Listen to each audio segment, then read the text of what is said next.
তাহলে ওরা কি ফিরে দিতে পারতো? ফিরে দিতে পারতো না। তাই এই হিসেবে আমরা পুলিশের কাছে একটা ভালো একটা শক্ত একটা যাচ্ছি, বিচার চাচ্ছি। বলো বলো কি বলতে তাহলে কিছু বলেন। বোনের ডেট বোন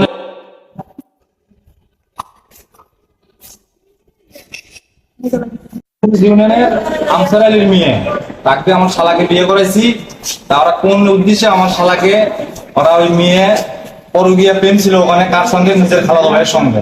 তার সঙ্গে প্রেম করে আমার শালা এখানে বোন আসার জন্য ওর সঙ্গে গেছে। যাওয়ার পরে আমার শালাকে আগা দিনে রাত্রিরে, বৃহস্পতিবার রাত্রিরে ওকে ওষুধ খাওয়াইয়া মানে বেচাতুন করে বিয়ে থেকে চলে গেছে।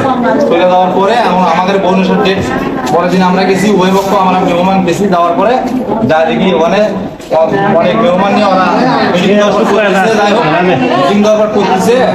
করার পরে আমরা দেখতেছি আমার ছেলে অসুস্থ। আমার ছেলে অসুস্থ। আমরা আমার শালাক নিয়ে ওখান থেকে নিয়ে আমরা চলে যাচ্ছি মনে করেন আমার বাসায়। আমার বাসায় নিয়ে আসার পরে দেখতেছি আমার ছেলে মানে অসুস্থ হয় বেশি পড়ার কারণে আমরা স্বাস্থ্য কমপ্লেক্সে আমরা নিয়েছি ভর্তি করে আমরা ট্রিটমেন্ট করতেছি।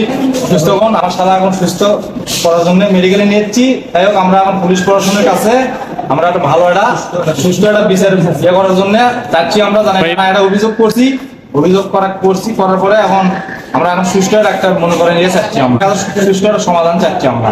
এটা হলে আমরা সন্তুষ্ট। যদি আমার ছেলে আমার শালা যদি মারাই যেত ওখানে, তাহলে ওরা কি ফিরে দিতে পারতো? ফিরে দিতে পারতো না। তাই এই হিসেবে আমরা পুলিশের কাছে একটা ভালো একটা শক্ত একটা ইয়ে চাচ্ছি, বিচার চাচ্ছি। বলো বলো কি বলতে তাহলে কিছু বলেন। বোনের ডেট বোনের